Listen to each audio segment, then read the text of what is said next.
They are in Hotlum, California, right? You guys are out there? Yep. Yep, and they just had an event on their property, which is an eco-regeneration camp that they're building out there on the slopes of Mount Shasta. And this would be a place where people could come and learn about how to exist with the great outdoors and improve the ecosystem and do all sorts of camping type activities and workshops and things.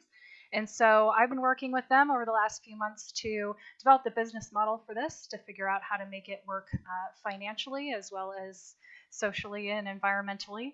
And so we are working through my regenerative enterprise design workbook down here. I am a regenerative enterprise design consultant. And so I help people specify what they're trying to do with their business and get things off the ground. So yeah, you all are joining us live, possibly on either Facebook, Twitch, or YouTube. And you can watch us live at the times that are scheduled on my website at regenerativedynamics.com.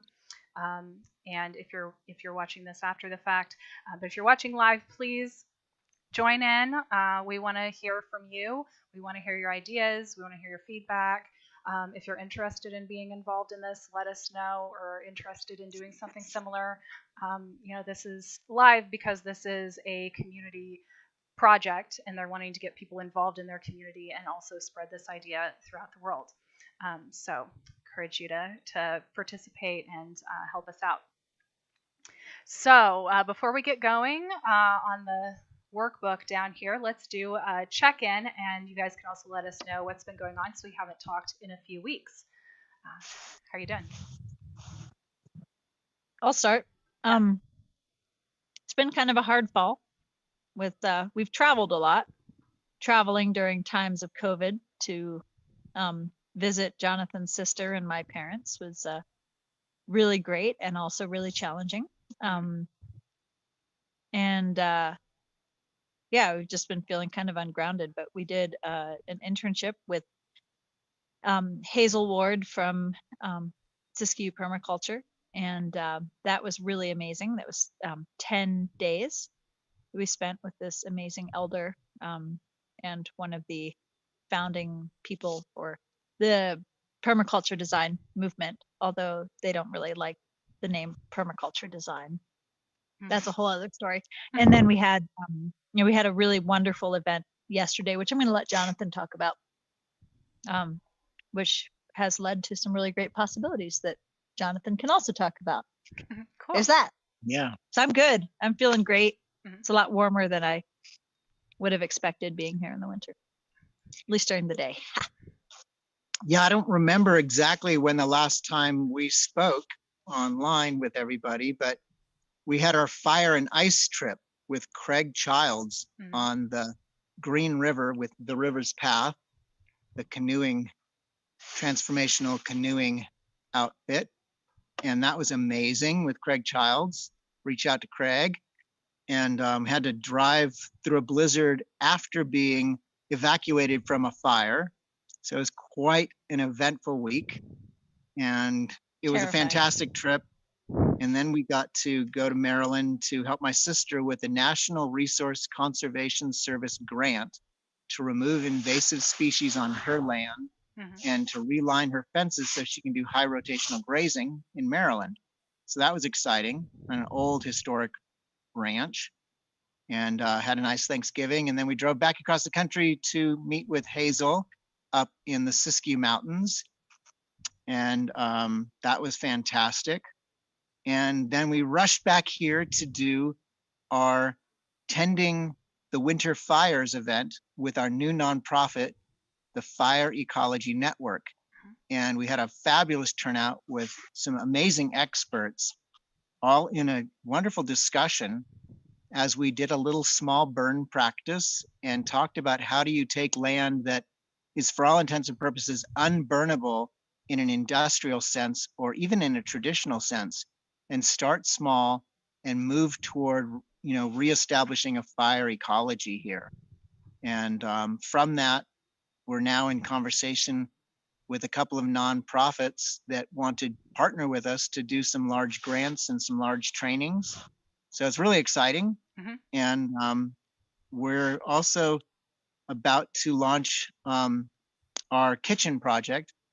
We're working on our hearth project, and we have two amazing experts to help us design a rocket mass heater that will have an oven and a cooking surface and warm us for hours. And it'll be a really exciting kind of nouveau wood burning heater, furnace, stove. So that's another big project that we've launched. And it's just amazing. We want to reach out to the Mustard Seed Trust that gave us a little seed money for our kitchen project and the stove project. And yeah, what an amazing time we're having. Yeah, Mhm. it's been great. I'm totally excited. Mhm. Yeah, it's and just to clarify, by saying not suitable for burning, that means that if there was a fire, it would be a big, devastating, terrifying fire. And so to do any sort of prescribed burn, like broadcast burn process, would be, it's just not appropriate here. But we would like to get to the point that at least on certain parts of the property, we can do that. So slowly but surely, we're restoring this place from 100 years of mismanagement of timberlands. Mhm. So that's what we're up to. Yeah. Awesome. Thank you. So yeah, a little update on me. I finally finished my final paper for my master's degree. Yay. Thank you. Thank you. It's in the external review process now. I will be giving a presentation mid next month on that. And I'll invite you guys and anybody who wants to join my Patreon between now and then. It's not necessarily the kind of thing I'd invite everybody to.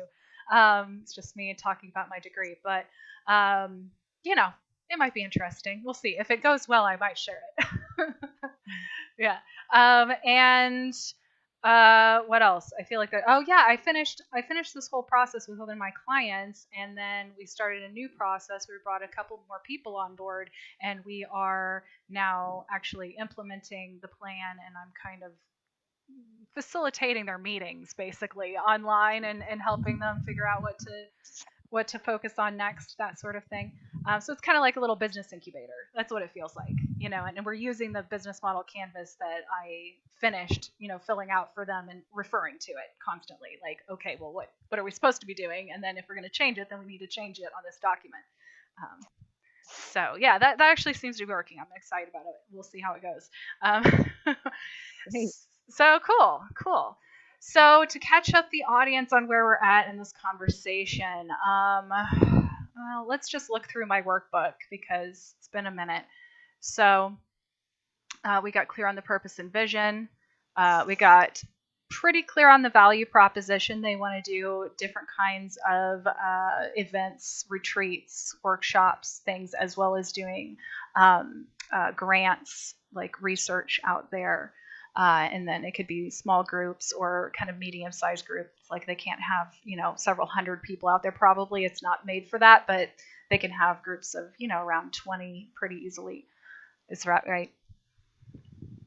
Okay.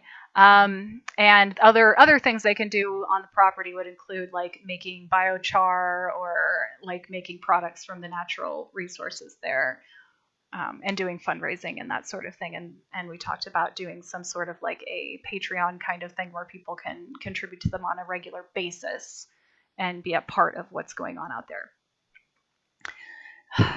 And we talked about who we're marketing to, which is like kind of everybody.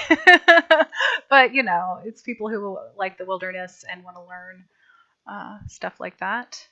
And then we at least established some minimums on financial goals of what you guys need to make. So now we're talking about structure. And so within this category, we're talking about ownership, decision-making. That's mainly it, ownership and decision-making. But it's also like how the people actually work together. Just, I think we need to kind of zoom out to the big picture of like, what does this look like? Because we've like been listing roles here, and I'm showing that right now. Like we've made some roles that you guys are doing, but as far as just like people coming to you saying, this is awesome, I want to be involved in it.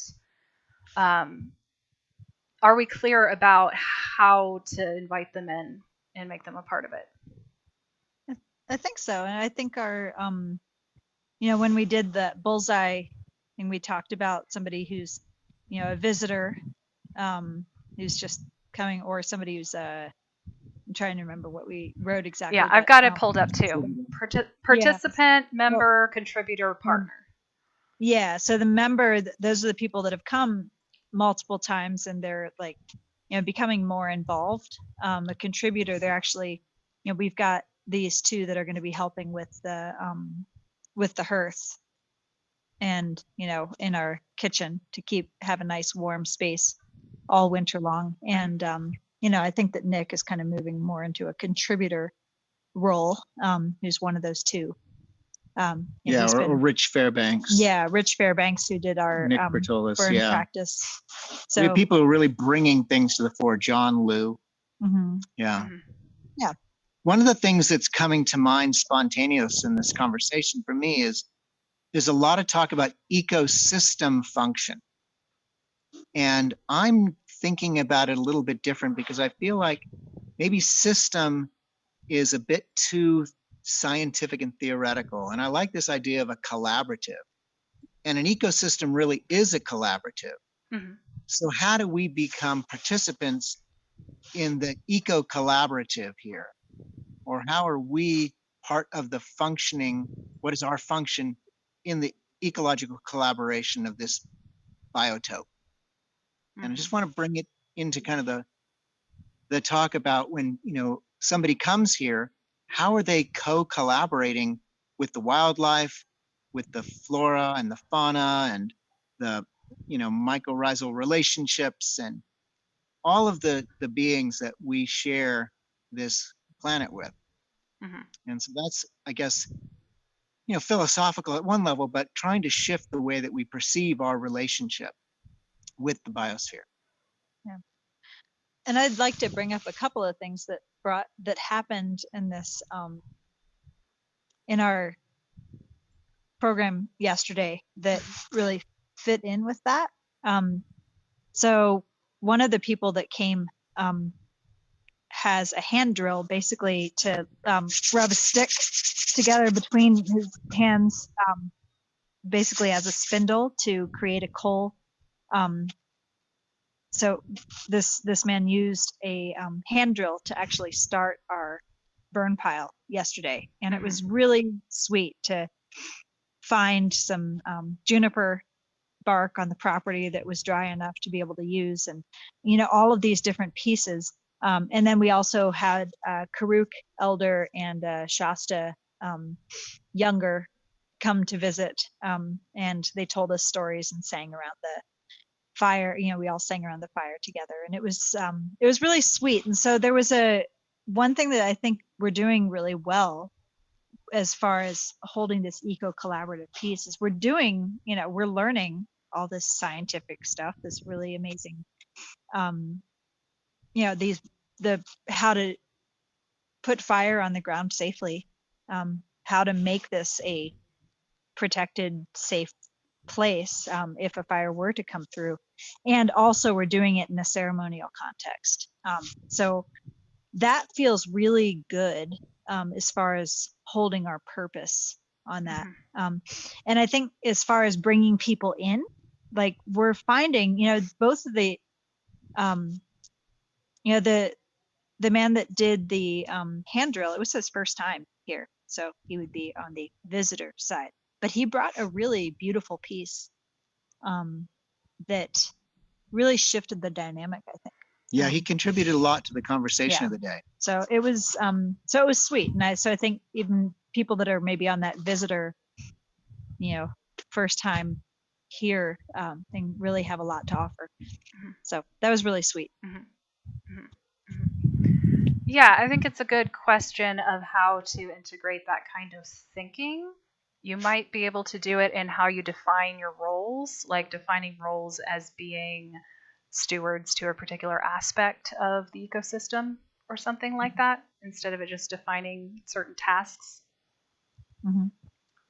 Something I'm thinking. And also defining relationship.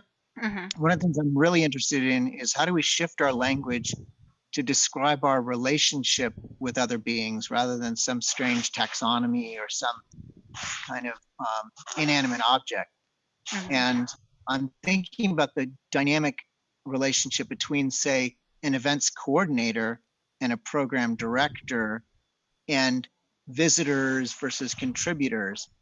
So that might be something we could describe in the purpose, like a events coordinator is really to connect with the visitors, but the program director would be to connect with, say, the facilitators of a particular workshop. And so in those roles, describing the relationship with, the rest of the community. Yeah, I'm looking at the roles that we defined right now. Yeah. So Lauren's the program director. And what I've fallen into a lot is I'm the one who's networking with people who are interested in facilitating workshops. And yet Lauren's very skilled at doing that because she does that, as her day job and provides retreats as her income earning. So, if I turned that over to her, and then if we had an events coordinator, they would be the ones who would be communicating with the people who wanted to come for the particular event, but we're not necessarily leading it. So it's almost like, you look at an organization like a government, and you have like a head of the State Department, like what's their role versus the head of the military, what's their role versus the head of, agriculture, the head of commerce or labor. They're interfacing with a certain sector of the population. It's just kind of what I'm thinking a little bit at the moment. Yeah. So what we have for the purpose of the program director right now is organize the development of programs that support the healing of participants' relationship with the land. And it doesn't talk about that interface with the facilitators who would be coming to lead the workshops. Would that be the event coordinator then? No, that would be the program director. The event coordinator would be more interfacing with the participants. Okay. Does that make sense? So we're parsing it out a little bit in general, but I guess the general description would be relational rather than task oriented. Yeah. No, you're totally right. And so, the event coordinator's purpose would be more about providing a environment, and providing an environment for the visitors is what I was thinking. Yeah, and simultaneously they would be communicating with the visitors who are signing up, whereas the program director would be more directly communicating with the facilitators and the workshop leaders. Yeah, so it currently says organize the development of programs on program director. Yeah. Do you think that's an accurate way to say that? Well, no, I think that's really about a task versus about a relationship. So I'm rethinking this relationally. More like coordinate with program leaders. Yeah. Yeah, and I think there's definitely a place for Jonathan has done a lot of the initial contacts and really managing a lot of this. So I haven't really stepped into this role yet, except for once people get here, I'm quite good at connecting with each person and facilitating and all of that. So which is more like a coordinator role rather than a director role. Right. So I'm still feeling into how to step into the director role here, and well, for example, on the river, you are reaching out to different facilitators from around the country, and you're discussing how do you develop a program that you can let people know about the offering, and you also are negotiating how much time and how much does it cost and all those things. Right. Whereas Victoria's stepping into a role being more of a coordinator who may ultimately take on the role of, talking to people who are signing up for it versus the leader. So I'm thinking the same kind of, Right. hierarchy of relationally, who are you interfacing with? Mm-hmm. Here, let me look at what we had before, because yeah, okay. Our little dog is being grumpy because our big dog just walked over and it's too close. Uh-huh. Uh-huh. Well, why don't you come on this side, huh? So Yeah. while you're looking and petting the big dog.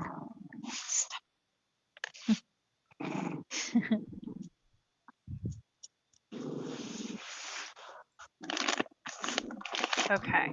Yeah, I liked the word organize for program director though, because I feel like you're also making some calls on what kinds of programs and reaching out to people about the programs. It's not just coordinating with whoever happens to be there, so I feel like organizing is good. I want to put, the program leaders here in here somewhere, just trying to figure out how to do it. But I think that that's the role that I will be taking Uh-huh. more as time goes on. Maybe the last part. Let's just skip to the last part because maybe this could be changed or moved. Support the healing of participants' relationship with the land. Is that necessary to say that in this role's purpose? Or maybe would that statement be better with the event coordinator and putting something else here? Yeah, that's what I'm thinking, is that the word participants is more of a coordinator relationship. Yeah. Whereas the director is more of the design, which would be interfacing with the facilitators. Yeah. So I feel like adding organize the development of programs there at with or to support program leaders to provide something. Yeah. Yeah. And we kind of like the word facilitator. Yeah. And I think program facilitator.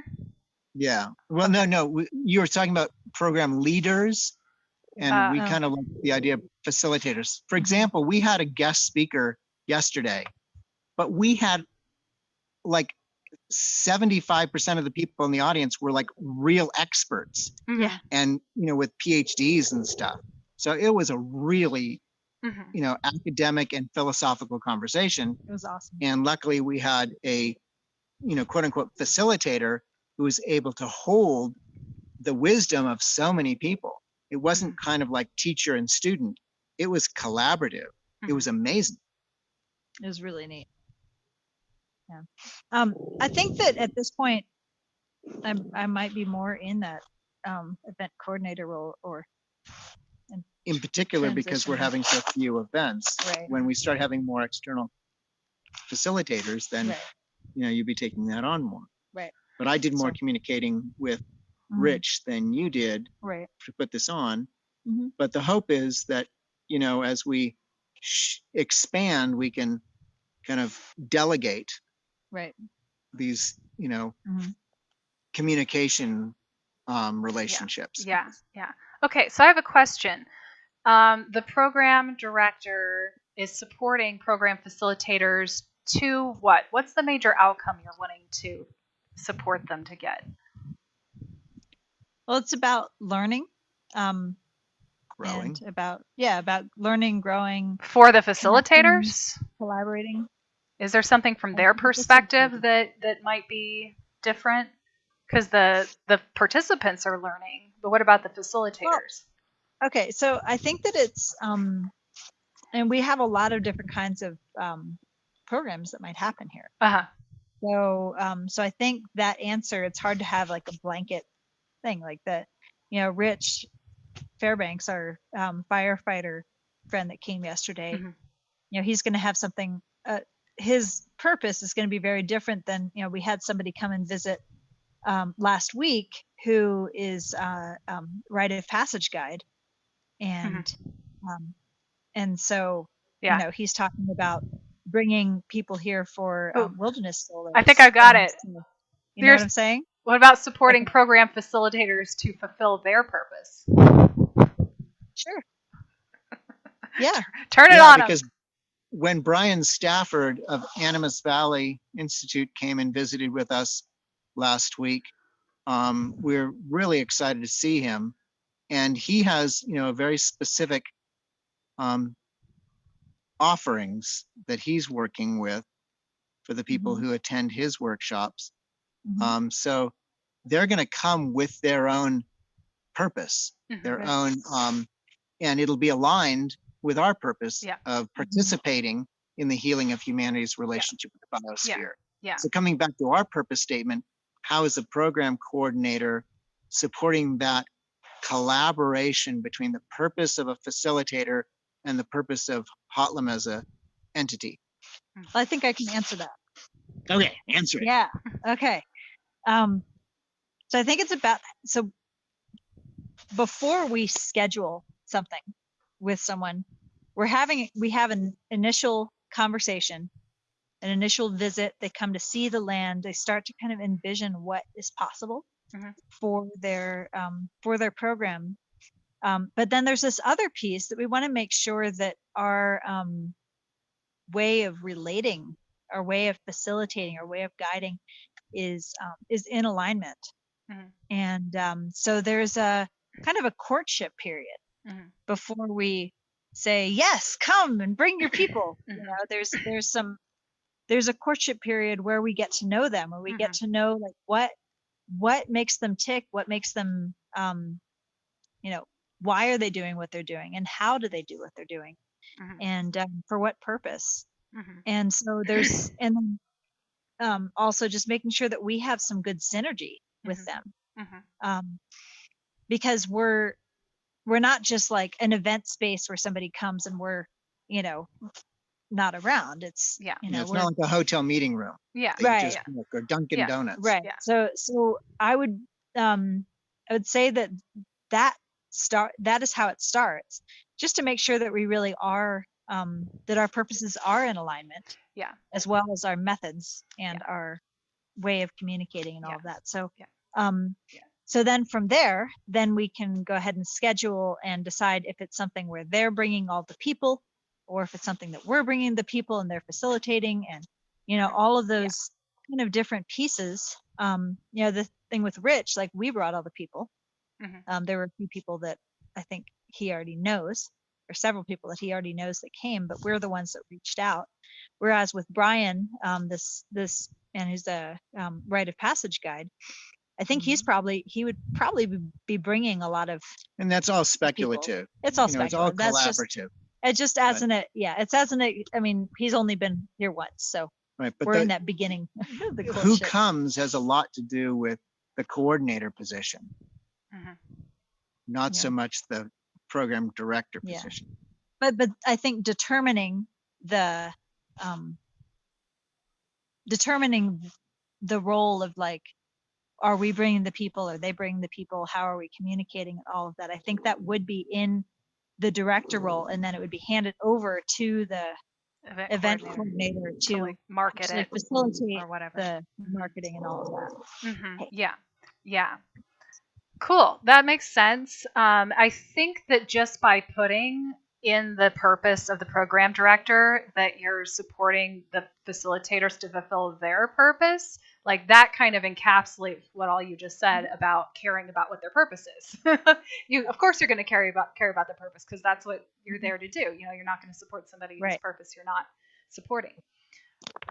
So great. And then I just copied and pasted support the healing of participants' relationship with the land into the event coordinator. Does that sum up their purpose? Yeah, I'm just not sure I like this phrase, the land. Yeah. Maybe, we usually with say the land. We usually say the biosphere. The biosphere. Because it's a living entity that we're relating to, that we're participating with. Land is a little divorced of that, almost inanimate, and we're animating the planet that we live within. Yeah. All right. So support the healing of participants' relationship with the biosphere. Is that the event coordinator's job? Yeah. And I think that more specifically, the event coordinator would be the one that's communicating with the participants. Right, but that's Yeah. so this Making is sure. right. But this is the dance that we're in. Is do we describe this solely as tasks, or are we being more general in purpose statement Sure. that then guides the Yeah. way that we do the task? So Yeah. if we're communicating with someone in email as a coordinator, we're going to be exploring how can Hotlum support that particular participant in what their individual needs are. Mhm. And it may be about learning about plants, or it might be learning about wildlife, or it might be learning about how to, be in a different kind of, climate. Or it could be completely relational with other humans. And so that tuning in, I think this general statement helps focus the task of communicating with the participants. Mhm. Yeah. Okay. Yeah. I think I think we're doing that. So purpose is the general, like, what they're trying to fulfill, and then it's in the accountabilities where we get specific about, well, they need to communicate with this person, they need to answer phones. Right? Right. The things they need to do. So okay, so we've got it for program director and event coordinator, I think, at least for now. It sounds good. I realized that I forgot, it looks like in the accountabilities of the program director, scheduling events would be in their accountabilities, right? Yeah. Yeah. I think we just kind of took that as a given and forgot to write it down. Yeah. Okay. Okay, so this looks good now. Do you want to define the executive director role, Jonathan? Oh, I'd rather be so amorphous Purpose. that I have no accountability. Yeah, that'll do so well. That'll work really well for I think your productivity and feeling accomplished with what you're doing. I think one of the things that a executive director is in charge of is holding the vision or the purpose of an organization, as well as the legal and financial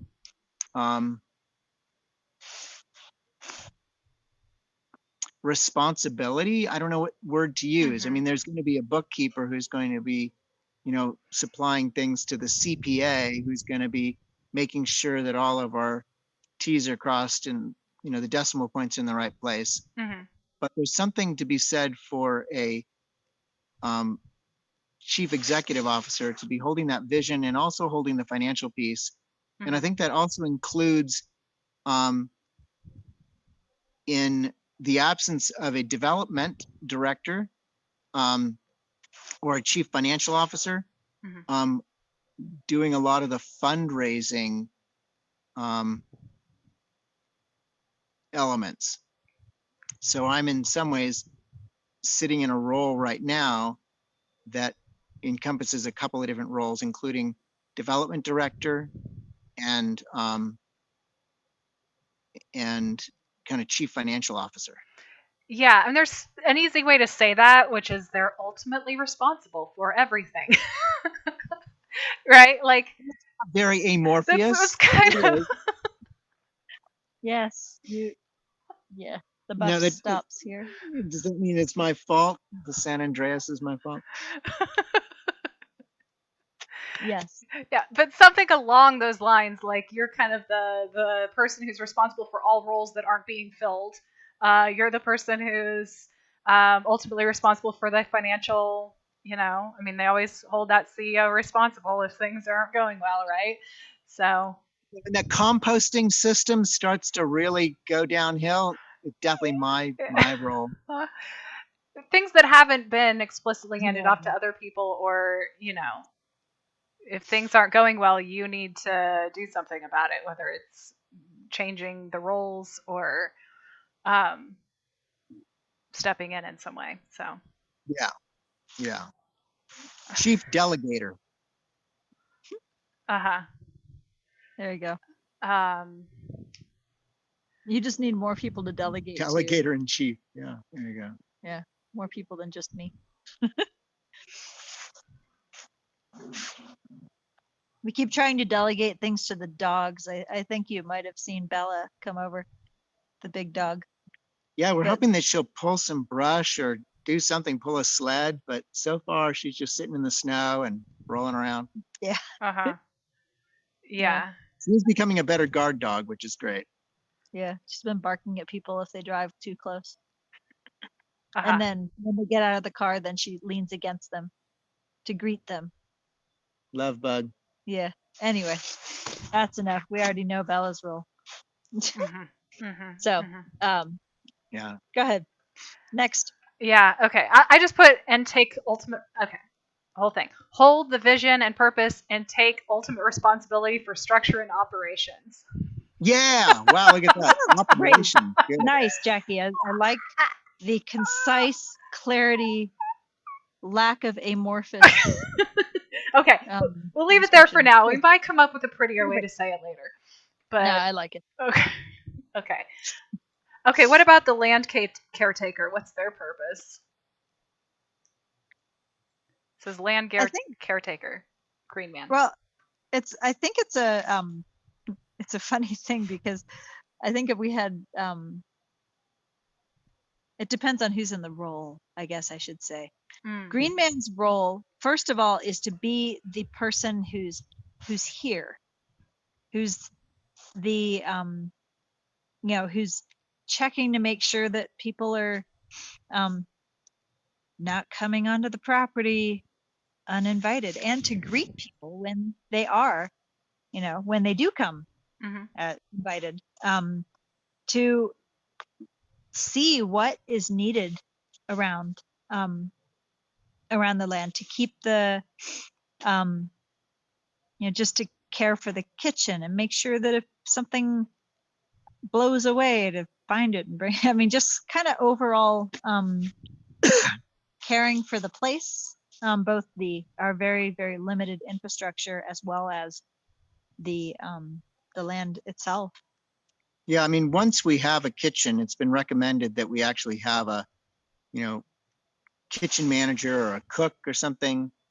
There's also kind of, facilities. When we have facilities, I guess the role will change as we develop and have infrastructure.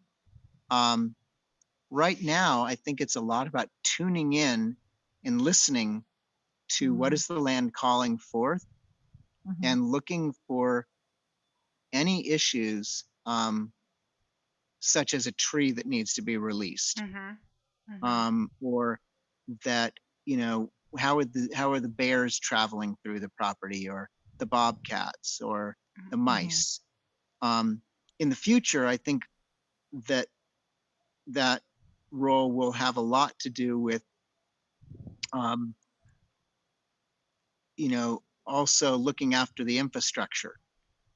And depending on the skills of the person, we may have to offload certain things to certain people. This is the challenge, I guess, of any organization, whether it's a grocery store or, a government office, is like people kind of rise to the occasion based on their aptitudes, interests, and skills.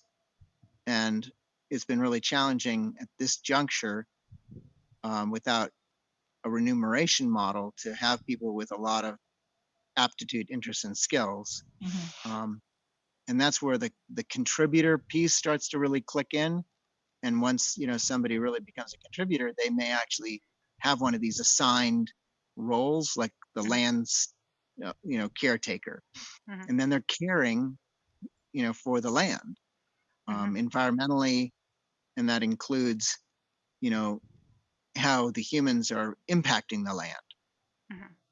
Right now, that isn't really an issue because we really don't have many people up here.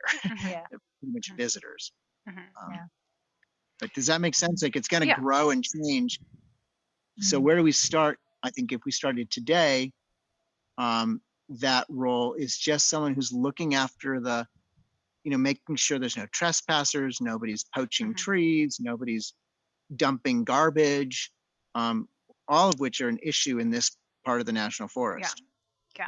Okay. I think I've got it. Security guard.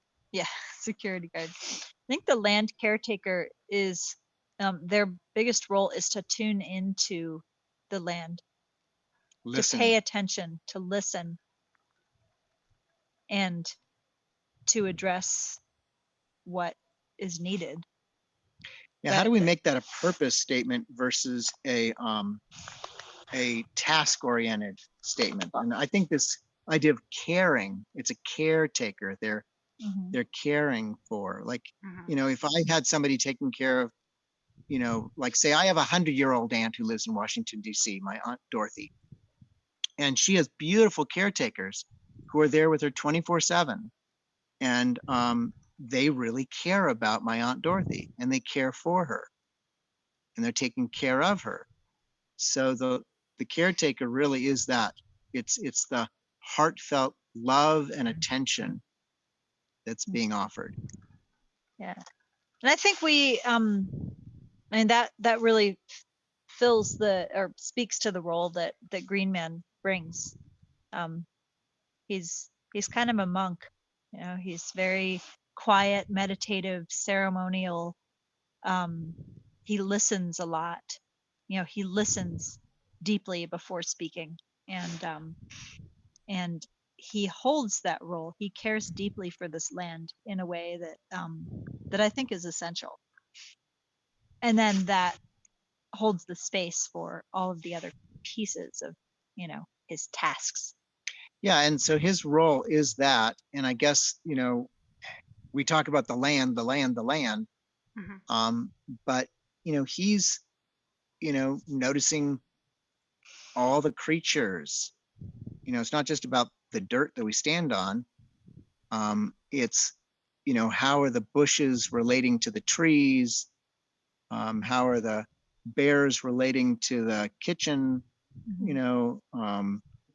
He takes out the recycling, he kind of cleans things up, if something spills, it's really a nurturing role. Yeah. Okay. Which is different than the constructor. Like other retreat centers that I've been to have massive infrastructure. They've got carpenters and landscapers and all that kind of thing on staff. We don't have any of that. Okay. How about this? Tune into the land and ensure access and interventions that are regenerative. Yeah, nice. Great. Awesome. Oh, you're doing a great job of taking our long, drawn out descriptions and really crystallizing them. I appreciate that. This Jacki. is what I'm good at. Thank you. All right. So we're missing two more. Marketing manager. Marketing. What do you want to do with your marketing? What do you want the marketing manager to create in the world? Buzz, like bees. Yeah, I think one of the things that we struggle with is consistency, like frequency and consistency of our message. And neither Lauren and I really have the time or the inclination to be on Facebook every single, day, checking to see who's looking for what, and or, putting out that special meme that gets, 5,000 likes. So I think a lot of it is social media and such, but I think it's about community building. So I would say, first of all, marketing manager is a community builder. And maybe that's a better title for this job description rather than marketing. How about it being the head community evangelist or something? Because we just decided to use HubSpot as a CRM. We're very excited. After like multiple years of trying to decide what the heck to use, we made a decision. Now we have to set the thing up. We haven't actually set it up yet, but we did decide, so that's a step. And I think what did you call it? This customer, what did you call it just now? It was good. Instead of marketing. Community builder. Community builder. Yeah. They would be holding that CRM, people that respond to social media post that they put up, or whatever, people that they would be nurturing those initial relationships, spreading the word of what we're doing and how we're doing it, and inspiring people and getting people involved, and then gathering those names and bringing them into the CRM. Well, the event coordinator And- would then be also interfacing a lot with the Right. community builder. Mm-hmm. Yeah. So they are gathering all the names and contact info and then handing it to the event coordinator, who maybe does the reaching out and following up with those people that have expressed interest. Yeah. Something like that. Okay. So how about changing the name to Community Evangelist? And I don't know if I like Evangelist. You don't like Evangelist? No. You want Builder? Community Nurturer. Nurturer. Okay. Drum beater. I'm going to use Evangelist for mine. Okay. And then the purpose is build community with frequent and consistent interactions and messaging. Yeah. Sound good? I mean, I affectionately call our friend John Liu the evangelist of the Ecosystem Restoration Camps movement. Mm-hmm. So maybe that is accurate, because he's like, what John does is he creates documentaries, he spreads the word, he gathers people in and gets people excited about what's happening within the Ecosystem Restoration Camp movement. And he does it really well. Like, he's really good at getting people totally excited about what's happening. So maybe evangelist is the right word. Yeah, Something I don't know. to play with. Something like that. Yeah, okay, something think about it. Yeah, okay. Because that's basically, we'd want someone who's holding the role that John is holding for the overarching movement. Yeah, I mean, including producing the materials like videos and such. So it'd be somebody who is pretty skilled at messaging. Yeah. Cool. Oh, by the way, for this output packet, the paper that I just submitted for my master's degree, I had to do a peer review, and the other associate's paper that I was peer reviewing was about eco-restoration camps. Oh, cool. Who's that? Yeah. Laura Castillo, if I'm getting her name right. I don't think I know Laura Castillo. But that's great. Yeah, we'd love to have a conversation. Let me make sure I'm not mispronouncing her name. But yeah, she went to 2 of them and wrote an output packet about her experience. Yeah, Laura Kaestele. Okay. If I'm pronouncing that right. So anyway, yeah, I'll ask her if she wants to share it with you guys, because she was, talking about the movement in general, and what her critique of it was a lot of what the paper was about. Yeah. Oh, I'd love to talk with her about that. Yeah, kind of what it needs. Yeah. So cool. Okay, and then finally, we have time to talk about the bookkeeper. And do you want to call it the bookkeeper? Is there something more exciting? Well, for now, that seems okay. Yeah. I mean, they're the ones that are keeping track of the finances of the books. Yeah, and in many ways, that could just be, a contractor that we feel some affinity for. It's not really a staff position at this point. It's more, like for the Rivers Path, we have a bookkeeper who is also a CPA, I believe. Yeah. Well, they operate out of the same office. And the CPA has a bookkeeper, but you've hired the CPA. Yeah. Yeah. Yeah, but they have a bookkeeper. That's like a separate business, I think. So, it's really about keeping clear and accurate and ethical records. Right. Pretty simple. Yeah. Okay. And I think good. I think it's going to be a long time before we have someone on staff. Yeah. For that. Yeah. Cool. Okay. Keep clear, accurate, and ethical records. Something that's farmed out. It's Gotcha. similar to like a legal counsel. It takes a long time for a corporation to get big enough to have an internal lawyer. Sure. Sure. Okay. Okay. So we got that. Keep clear, accurate, and ethical records. Yep. Okay. So we don't have much time left. We started a bit late, so I think we still have a few minutes. Okay. But yeah, I mean, kind of where do we want to go from here is the question. What do we need to specify more next Well, is there to get clear on it? is there anything left on this segment? Oh, yeah. There's a Okay. lot. So we didn't fill in that circle, the circles of engagement, because I think where we got stuck is where the next hole is on it. The threshold of making someone a partner.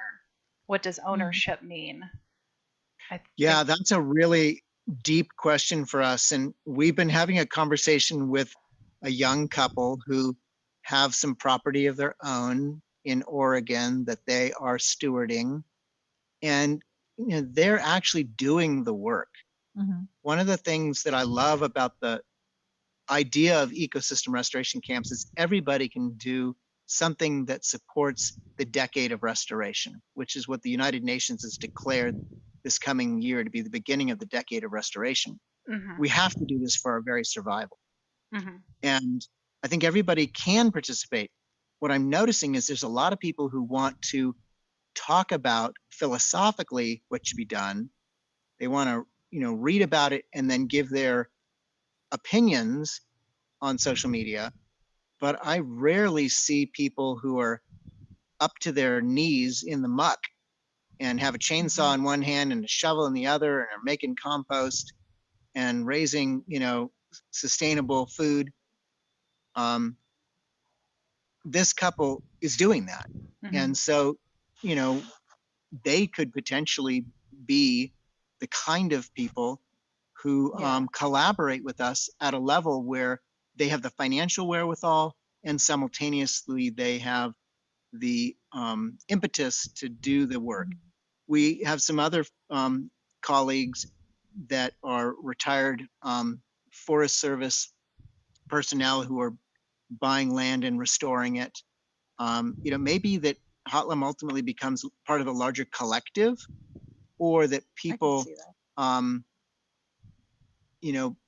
it's a collective of different places in this region, or perhaps people who already have a project are kind of joining forces with us with some financial obligation, and they're demonstrating that they're actually wanting to do the work. I think what we're reluctant to do is to just say, oh, if you have the money, then you're a partner. Yeah. It's not like a stock option. This is got to have a lot of sweat equity. Yeah, I think I just using this couple as an example of they, and I'm just going to use them as an example. They've said that they may not want to stay on the land where they are because they don't get any sunlight at their home all winter. They said maybe in March they'll actually get like a couple hours of sunlight. And that's a little challenging for them. It's also a very steep landscape. Like, there's very little flat land, and they really, want to be able to garden and want to actually have access to sunlight. And all this. Anyway, this relates to the partner thing, because what I'm picturing, because they have the sweat equity, they also are really sweet, kind, and like they're smart. They're really dedicated to doing restoration work. They have some experience. And I would expect if they were to sell their land and decide, hey, we're going to be partners or whatever, or support Hotlum, they would have some sort of financial contribution to be able to support the effort in that way. They seem to communicate really well. Like we had a very easy time working together, like working with this couple. And that's not to say that this couple would be like, yes, they're the partners, but they have a lot of the pieces that I would look for with, as far as looking for a partner in this, somebody that could actually dedicate their lives to this work in the way that we're dedicating our lives to this work. I think one of the things I often talk about when I'm coaching somebody or acting as a therapist or acting as a, someone's coming to for advice around their life work is, what are you moving toward rather than away from? And we have a lot of people who say they want to leave the city, but they're running from something. Mm-hmm. And I think what the quality we're looking for in many ways is someone who's moving toward a vision rather than trying to get out of a situation. Mm-hmm.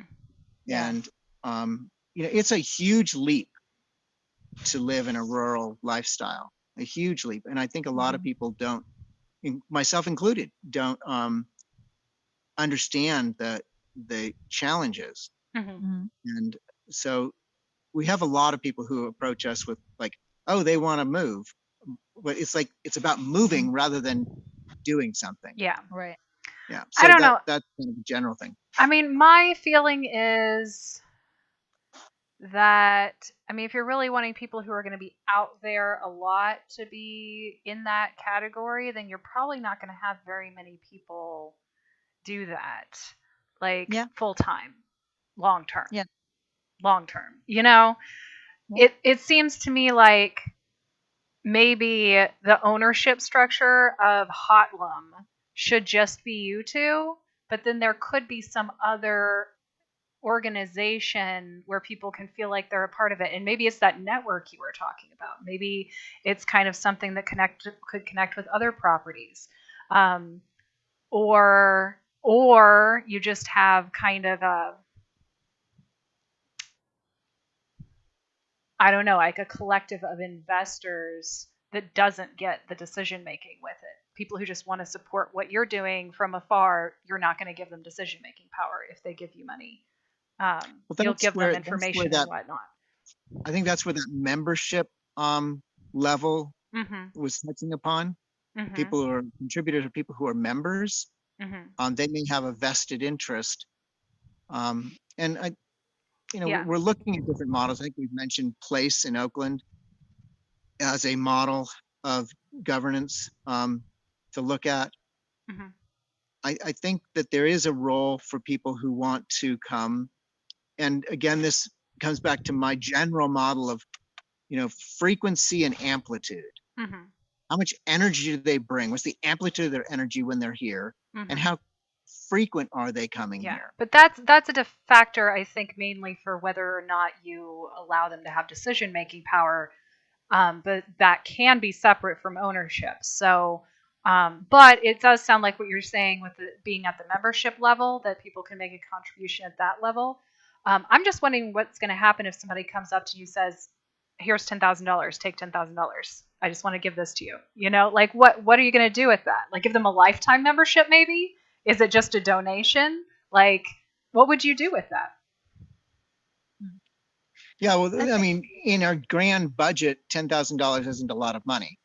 But simultaneously, we have a wonderful family that has a, foundation that have offered us a donation, and we're open to them, having a level of participation up here and frequently coming and staying and learning and participating. That's very different than someone who came with $1 million and could fund, the project to its completion point. Yeah. Well, I was going to go to that next. I was going to go to that scenario next. So but I guess first what I'm I wanted to saying know is I for think that 10,000. there would be like a donation level of participation, which would be kind of a member, right, or a contributor if they're not just giving money, but they're actually,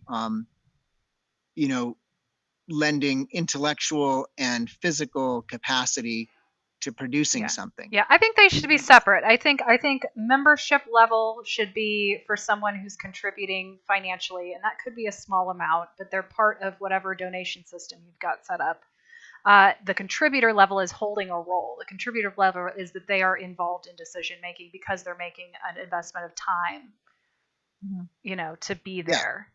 And if Right. somebody came with $10,000, maybe you would just say, "Oh, thank you for this awesome donation. We'll give you a lifetime membership. Come and see Yeah. us sometime." But Yeah. then go ahead. What I figure is, if somebody were to give us $10,000 for, to go towards some of the work that we're doing here, I would say, come anytime. Mhm. Like, come talk with us and come visit and there's still and be here gatekeeping. and- There's still a Yeah. level of relationship we want. Mhm. We're not that hurting for money that, we just, anybody can pony up money and then they have carte blanche. Yeah. No. I'm remembering when I was in my 20s, I helped start one of the first rock climbing gyms in the Bay Area. And I helped, design some of the walls, and I helped design the belay course. And I was very involved in this gym. And so I received a lifetime membership. I never paid a monthly fee to be part of this gym. Mhm. But I was what I would call a contributor. I produced things for the gym. Mhm.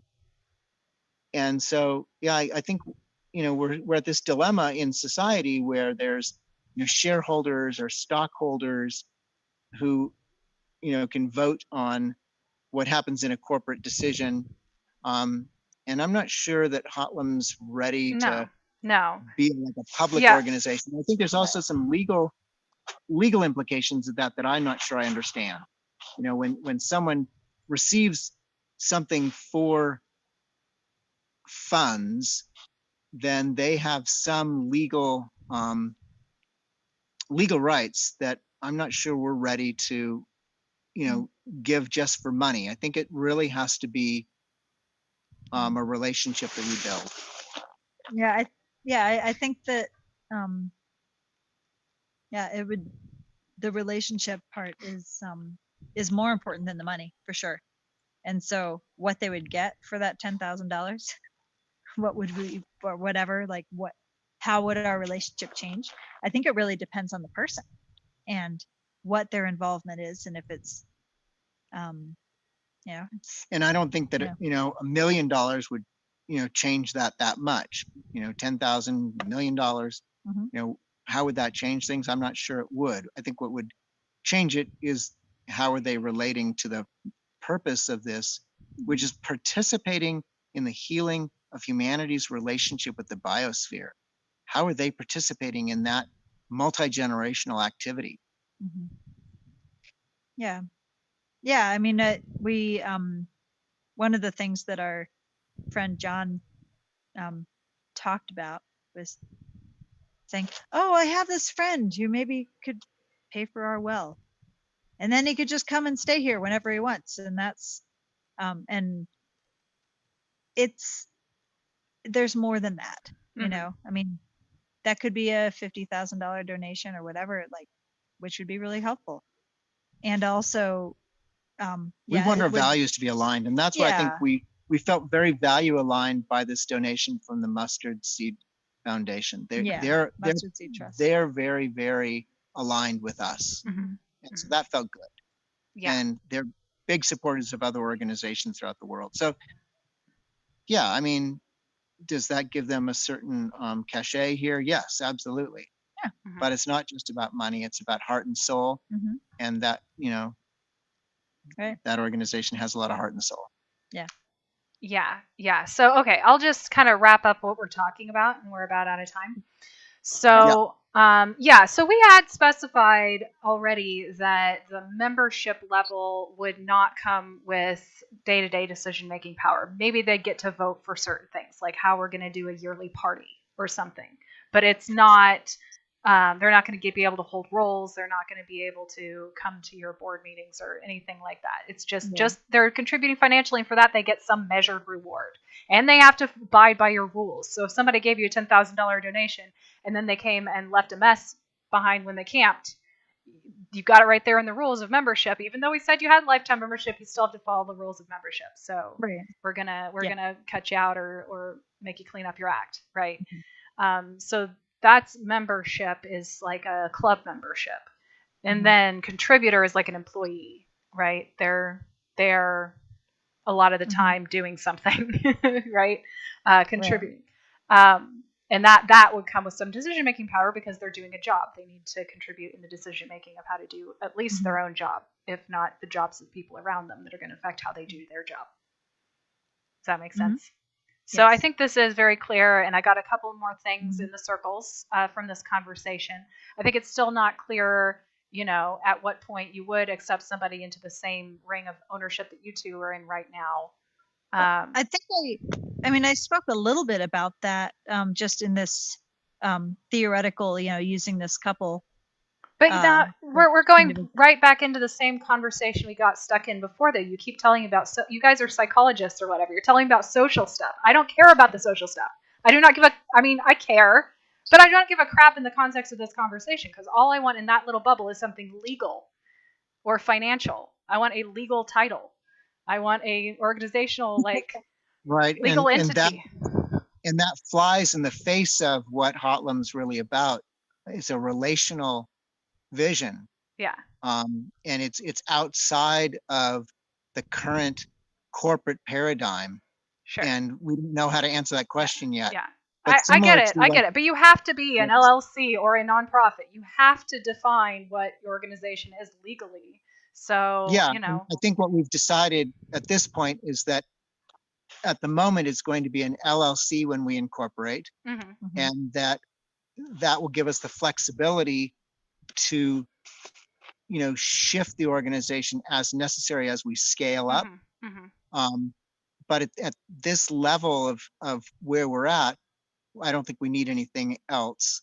And we certainly don't need to be publicly traded or be in a situation where someone buys a major share of the entity and then has the ability to dictate decisions based on their investment. That's what we're not ready for. Sure. There has to be a lot of trust. Yeah, so that's the same as having a partnership, an LLC that's acting as a partnership currently, is that you guys are the partners, and or maybe it's just Jonathan's, final say. I'm not sure, but whether or not somebody co-owns the property, is up to you. It's not up to anyone else. You're not publicly trading it. There's not some committee that gets to decide. It's just you. So you're acting as, sole proprietor, partnership, whatever, with an LLC. Is that right? Okay. Yeah. Then I have something to put in the bubble. Yay! Bubble. Okay, awesome. Yeah, cool. Okay, so yay, we got somewhere. I think we made some progress. I think we got clearer about some things. And we could go back to trying to fill out the last few bubble pieces here as far as what people are contributing and what they're receiving at each one of these levels. And I just filled in, monthly members are contributing funds, and contributors are receiving decision-making power. But yeah, just kind of briefly saying what all of those are. And then we need to talk more about the governance structure, how you guys are going to run your meetings, getting clear on that. Okay. Yeah. Cool. So that's what we'll talk about next time. Okay. Yeah, and just a little plug, we've talked about holacracy, and we're going to follow up on holacracy. Okay. Yep. Okay, We're just gonna study up, and you're going to help us with that. Yeah, I need to as well, because this other client that I'm working with, who now has 3 people on his team, they want me to use holacracy for their meetings. So I need to do a little brushing up on my facilitating skills. So yeah, this will be fun. Awesome. Well, Thank you so much. And thanks to everyone who's watching, going to watch, joining us in any way. Please join us next time. I got regenerativerevolution.org. If you go to regenerativerevolution.org, it'll take you to my page. Cool. Okay, so that's all I have to say. All right, we'll see you next time. Thank you. Bye. Well,